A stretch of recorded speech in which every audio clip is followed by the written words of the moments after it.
तो वीआईपी बिरयानी बनवाया, एकदम चिकन का मुरादाबादी बगैर मसाले की बिरयानी, और पूरा मोहल्ले को दबा के खिलाया।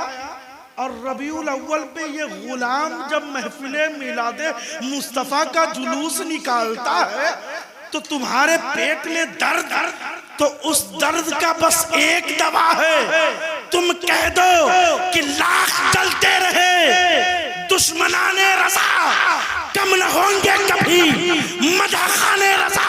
हम कल भी मुस्तफा के नाम पे अपने आल को कुर्बान करते थे, आज भी हम मुस्तफा के नाम पे अपने आल को कुर्बान। सुभान अल्लाह, सुभान अल्लाह, सुभान अल्लाह। ये है शान मुस्तफा। मुस्तफा की जात, तो जात वो जात है कि हम क्या समझेंगे, या तो रब जाने कि मुस्तफा कौन है, या मुस्तफा जाने कि रब कौन है। हमें तो सरकार ने जो बताया वो बात समझ में आई, और खालिक कायनात ने जो कहा कुल इन्नमा अना बशरुम मिस्लुकुम यूहा इलैया, ये कुरान क्या है?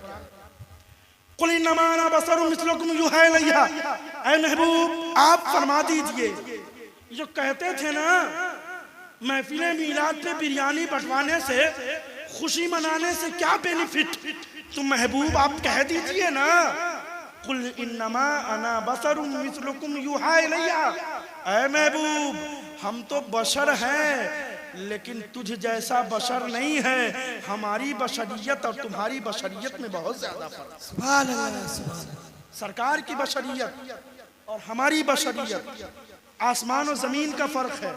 सरकार नूरी बशर है, सरकार को खालिक कायनात ने नूर से पैदा फरमाया है और अपने नूर से पैदा फरमाया है, और उसी नूर से खालिक कायनात ने तमाम जहान को नूर बख्शा। ये मेरे मुस्तफ़ा की शान, ये सरकार की अजमत है। तभी तो खालिक कायनात ने इरशाद फरमाया ना वमा अरसलनाका इल्ला रहमतल लिल आलमीन, ऐ महबूब मैंने आपको सारे कायनात के लिए रहमत बना करके भेजा है। नबी के लिए ये तो नहीं कहा रब ने कि ऐ महबूब मैंने आपको मक्का में पैदा कर दिया, आप मक्के में तशरीफ लाएं, मदीने में हिजरत करके गए, मक्के और मदीने वालों के लिए रहमत सरकार है नहीं। और रब ने ऐलान कर दिया वमा अरसलनाका इल्ला रहमतल लिल आलमीन, ऐ महबूब मैंने आपको सारी कायनात के लिए रहमत बना करके भेजा है। सरकार आपको जो माने आप उसके लिए भी रहमत है, और आपको जो न माने महबूब आप उसके लिए भी रहमत बन के दुनिया में तशरीफ लाए। ये है ज़ाते मुस्तफ़ा, ये है वक़ारे मुस्तफ़ा, अज़मत मुस्तफ़ा। हम क्या जाने क्या है अज़मत मुस्तफ़ा, तो जाके जिब्राइल से पूछो कि क्या है अज़मत मुस्तफ़ा। जब जिब्राइल आवाज दे के उठाना गवारा नहीं कर सकते, नोट की बात है कि नहीं मानदीन साहब, नोट की बात है आसिफ साहब कि जब जिब्राइल आवाज नहीं दे सकते, चूमने का हुक्म दिया गया, तो हम नबी को आवाज दे, ये हमारी जुर्रत कहां से हो सकती है मियां? अक्ल के अंधे लोग हैं जो कुछ भी कहते हैं। अल्लाह उनको दिमाग में सोचने की सलाहियत अता फरमाए, और तमाम सुन्नियों को जश्न मिलाद मुस्तफ़ा पे धूम मचाने की तौफीक अता। सुभान अल्लाह, सुभान अल्लाह। नूर वाला दुनिया में आया, नबी के नाम पे लंगर लुटाए लुटाए लुटाए लुटाए खूब लुटाए, और नबी के नाम पे लुटाने से न कभी आपके माल में बेबरकती होगी, न कभी आपके आल में बेबरकती कभी हो पाएगी। ये है शान मुस्तफ़ा। नबी के नाम पे कुर्बान अपने जानों को कीजिए। और ये महफिल मिलाद मुस्तफ़ा मनाना, ये हमारी आपकी इनकी उनकी मौलाना साहब की, आलिम साहब की, हाफिज साहब की थोड़ी है। खालिक कायनात ने मनाया है तब ना हम मनाते हैं। रब ने मनाया कैसे? रब ने 1,24,000 या 2,24,000 नबी आए। जब भी नबी आते खालिक कायनात कहता मैं तुम्हें भेज रहा हूं, तुम मोहम्मदुर रसूलुल्लाह की मदद फरमाना, मदद करना।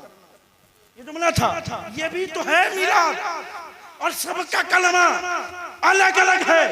ला इलाहा इल्लल्लाह है, मूसा कलीमुल्लाह है, ला इलाहा इल्लल्लाह है, ईसा रूहुल्लाह है, ला इलाहा इल्लल्लाह है, इब्राहिम खलीलुल्लाह है, ला इलाहा इल्लल्लाह है, इस्माइल ज़बीहुल्लाह है। लेकिन कुर्बान जाए रसूल अरबी की जात पर, कुर्बान जाए रसूल हाशमी की जात पर, कुर्बान जाए मोहम्मद रसूलुल्लाह की जात पर, कुर्बान जाए शफ़े महशर की जात पर, कुर्बान जाए ताजदार महशर की जात पर, कुर्बान जाए रूह कायनात की जात पर, कुर्बान जाए जाने कायनात की जात पर, कुर्बान जाए वजह कायनात की जात पर, कुर्बान जाए तख्लीक़ कायनात की जात पर, कुर्बान जाए शफ़े महशर की जात पर। अल्लाह ने सबके नाम को अलग अलग रखा है। जब आए मोहम्मद रसूलुल्लाह की बारी तो रब ने कह दिया और ऐलान फरमा दिया, ला इलाहा इल्लल्लाह मुहम्मद रसूलुल्लाह। सुभान अल्लाह, सुभान अल्लाह, सुभान। अपने से अलग नहीं फरमाया, बल्कि क्या कहा, ला इलाहा इल्लल्लाह मुहम्मद रसूलुल्लाह। यानी अपने नाम से भी, अपने नाम से रब ने अपने महबूब के नाम को जुदा नहीं फरमाया। तो इसीलिए नस्रुनी कहता है कि ये मैं मानता हूं कि ऐ दुनिया वालों, इशारा भूल गए हैं, सबक याद नहीं है आपको, फ्री में आप नहीं सुनेंगे, फ्री में सुनिएगा, सुभान अल्लाह बोलिए ना। ये मैं मानता हूं कि ऐ दुनिया वालों, मेरा मोहम्मद खुदा नहीं है। ये मैं मानता हूं कि ऐ दुनिया वालों, मेरा मोहम्मद खुदा नहीं है, मगर खुदा से जुदा नहीं। सुभान अल्लाह, सुभान अल्लाह। यह है शान मुस्तफ़ा। एक मरतबा मस्जिद नबी शरीफ में कुछ सहाबी बैठे थे और बैठने के बाद तज़किरा कर रहे हैं, शान मुस्तफ़ा पे सरकार की विलादत हुई, ये हुआ वो हुआ, ऐसा हुआ वैसा हुआ, ये वो दुनिया ज़माना। सरकार तशरीफ लाए, और लाने के बाद अल्लाह के नबी ने ये नहीं फरमाया कि मत करो, ये बिदअत है, शिर्क है, शिर्क नहीं कीजिए। और शिर्क का डिफिनेशन उसको बेवकूफ़ को पता नहीं है, पैजामा उठाए उठाए फिर रहा, नाना का पैजामा नाती का कपड़ा पहन के घूमता है, पता नहीं उसको। तो नबी ने ये नहीं फरमाया कि शिर्क है मत करो। शिर्क कहते हैं खुदा की जात में किसी को शरीक ठहराने को शिर्क कहा जाता है। शिर्क का ये डिफिनेशन है। शिर्क का डिफिनेशन यही है, जो किताब पढ़ेंगे हमारे आइम्मा की, हमारे उलमा की, हमारे अकाबिर की, हमारे मुजद्दिद की, हमारे मुफस्सिर की, हमारे मुबल्लिग की, जब किताब आप पढ़ेंगे ना तो खुदा की जात में, या जो मैंने भी जो पढ़ा है, अपनी बात पर मैं बता रहा हूँ, खुदा की जात में किसी को शरीक ठहराने को शिर्क कहते हैं। यानी खुदा की तरह हम किसी को कह दें, माज़अल्लाह लोग जो ये मामला है, जो गैर मुस्लिमों का जो तरीका है, जो गैर मुस्लिमों का जो ढंग है, तो इस चीज़ को शिर्क कहते हैं। तो खुदा की जात में किसी को शरीक ठहरा देना, शरीक का मतलब होता है कि उसके बराबर कह देना, उसके तरह कह देना, शिर्क कहते हैं। तो नबी ने ये नहीं कहा कि ये जो तुम कर रहे हो, ये जो सरकार की आमद की बात हो रही है कि नबी आए, ये मामला था, ऐसा था वैसा था। सरकार जब दुनिया में तशरीफ़ लाएं तो अरब का बड़ा बुरा हाल था, बड़े बुरे दौर का मामला था, ज़िनाखोरी आम था, शराब नोशी आम था, मतलब कोई किसी का शौहर का इंतकाल हो जाता, उसको उसके चिते पे लिटा के उसको जला दिया जाता था। अगर बेटी अगर किसी को हो जाए तो उसको जिंदा ज़मीन में दरगोर कर दिया जाता था। बड़े बड़े बुरे हालात थे अरब के, बड़े बुरे हालात थे। उस बुरे दौर में सरकार दो आलम की जलवागरी हुई, आका दुनिया में तशरीफ लाए, मोहम्मद रसूलुल्लाह की जात दुनिया में आई। उस दौर में अब जरा सोचिए कि उस दौर में कि हर तरफ बुराई का मामला गर्म हो, हर तरफ बुराई चरम पे हो, हर तरफ बुराई का बोलवाला हो, हर तरफ बुराई आम हो, हर तरफ बुराई कसरत से लोग करते हो। तो जरा सोचे कि उस दौर में एक इंसान आए और कहे कि खालिके कायनात का पैगाम ये है, अल्लाह वहदहू ला शरीक ने ये फरमाया है, खालिके कायनात ने ये फरमाया है, अल्लाह का मैं आखिरी नबी हूँ, जिसके बारे में अल्लाह के नबी ने फरमाया है अना खातमुन नबिय्यीन ला नबिय्य बादी। सरकारे दो आलम ने ये शाद फरमाया, बुखारी की हदीस मुबारक है। सरकारे दो आलम ये कहते हैं, आका इरशाद फरमाते हैं अना खातमुन नबिय्यीन ला नबिय्य बादी, मेरे बाद दुनिया में कोई नबी तशरीफ नहीं लाएगा, मैं आखिरी नबी बन के दुनिया में तशरीफ लाया हूँ। इस पे ईमान रखना। जरा सोचिए कि उस दौर में कितना टफ रहा होगा अपने आप को मनवाना, अपने आप को प्रमोट करना, अपने आप को लोगों के सामने इंट्रोड्यूस करवाना, अपने आप को लोगों के सामने बताना कि ये जो ज़िना करते हो ना ये गलत है, ये जो शराब पीते हो ना ये गलत है, ये माँ को मारते हो ना ये गलत है, ये बाप को सताते हो ना ये गलत है, ये बेवाओं को चिता पे लिटा के जिंदा जलाते हो ना ये गलत है, ये बेटी को जिंदा दरगोर करते हो ना ये गलत है, ये जो बुराई करते हो ना ये गलत है। जरा सोच करके देखे, एक तन्हा इंसान, वाहिद आदमी, वन पर्सन इंसान, जरा एक पूरा चारों तरफ मामला एकदम पूरे चरम पे हो गुनाह का, और उस दौर में एक वाहिद पर्सन, एक वाहिद आदमी खड़ा होकर के कहे ये सारी चीजें गलत है, तुम मुझ पे ईमान लाओ, मैं अल्लाह का आखिरी नबी बनके दुनिया में तशरीफ लाया हूँ, और कुरान ये अल्लाह का कलाम है, और खालिके कायनात एक है, जिसकी तुम इबादत करो, जिसकी तुम पूजा करो, जिसके सामने तुम सजदा करो, वो एक खुदा है। सोच के देखते वो मामला कितना टफ रहा होगा, वो कितना दिक्कत वाला मामला रहा होगा।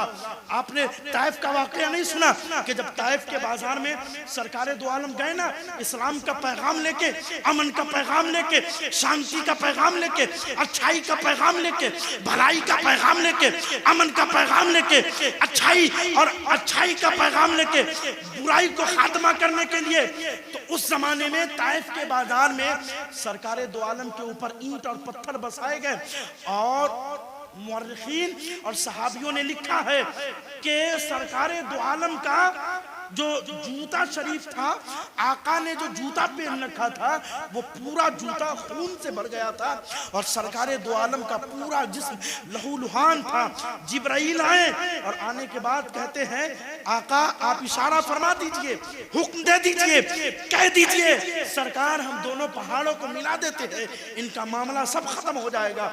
लेकिन कुर्बान जाए उस रसूल हाशमी की जात पे, कुर्बान जाए ताहा व यासीन की जात पे, कुर्बान जाए मुज़म्मिल व मुदस्सिर की जात पे, कुर्बान जाए हाशमी की जात पे, कुर्बान जाए शफीउल मुज़रबीन की जात पे, कुर्बान जाए अनीसुल गरबीन की जात पे, कुर्बान जाए ताहा व यासीन की जात पे, कुर्बान जाए रसूल हाशमी की जात पे, जिन्होंने फरमाया नहीं नहीं दबाने की जरूरत नहीं है, इनकी आने वाली नस्लें, पूरी नस्लें कलमा पढ़ के इस्लाम में दाखिल होगी, और ये सब मुसलमान होते हुए दिखाई देगा।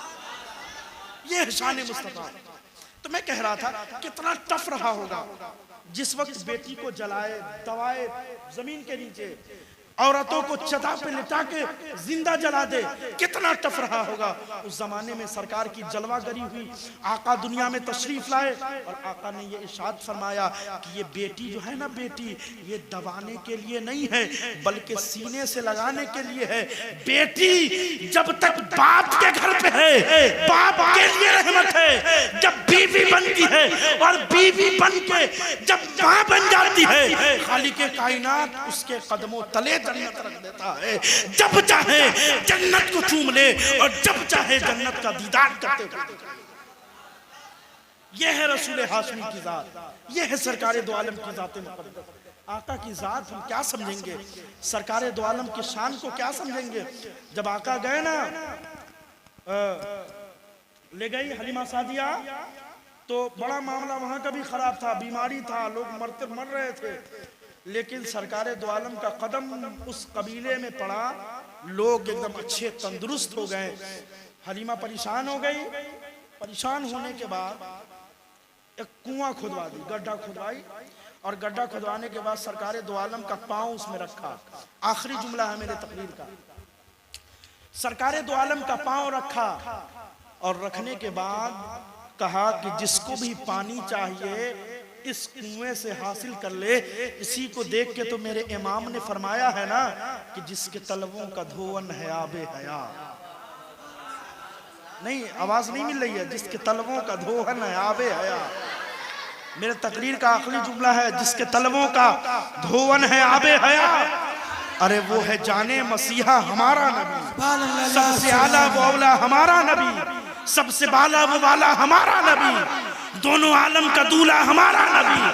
अरे सब चमक वाले उजलों में चमका किए, अंधे शीशों में चमका हमारा नबी। अस्सलामु अलैकुम व रहमतुल्लाहि व बरकातहू।